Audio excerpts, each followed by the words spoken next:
18 வயது சிறுமியை கடத்தி பாலியல் தொல்லையில் ஈடுபட்ட ஆட்டோ ஓட்டுநர் உட்பட 2 போலீசார் கைது செய்தனர். சேலத்திலிருந்து சென்னை வந்த மேற்குவங்கத்தைச் சேர்ந்த சிறுமி இரவில் கிளாம்பாக்கம் பேருந்து நிலையம் எதிரே தோழி வீட்டிற்கு செல்ல காத்திருந்தார். அப்போது அங்கு வந்த நபர்கள் வலுக்கட்டாயமாக ஆட்டோவில் ஏற்றியதால் அச்சமடைந்த சிறுமி தோழிக்கு தகவல் தெரிவித்தார்.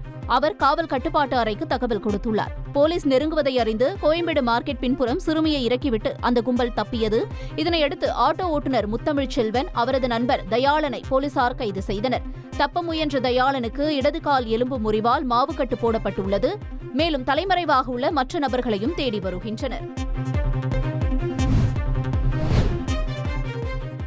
சென்னையில் சிறுவனுக்கு பாலியல் தொல்லை கொடுத்த வழக்கில் திரைத்துறை ஜூனியர் ஆர்டிஸ்ட் போக்சோ சட்டத்தில் கைது செய்யப்பட்டார். சென்னையைச் சேர்ந்த 16 வயது சிறுவனின் பெற்றோர் அளித்த புகாரின் பேரில் சிசிடிவி காட்சிகளை ஆய்வு செய்த போலீசார் மதுரவாயல் பகுதியைச் சேர்ந்த 21 வயதாகும் ஹரி என்பவரை கைது செய்தனர். இவர் திரைத்துறையில் ஜூனியர் ஆர்டிஸ்டாக பணியாற்றி வருவது தெரியவந்தது. பூங்காவிற்கு வரும் சிறுவர்கள் மற்றும் தன்னுடன் திரைத்துறையில் பணியாற்றும் இளம் பெண்களுக்கு பாலியல் தொந்தரவு கொடுத்ததாக வாக்குமூலம் அளித்துள்ளார். அவரது செல்போனில் ஆபாச வீடியோக்கள் உள்ளதா என ஆய்வு செய்ய சைபர் ஆய்வகத்திற்கு அனுப்பியுள்ளதாக போலீசார் தெரிவித்தனர்.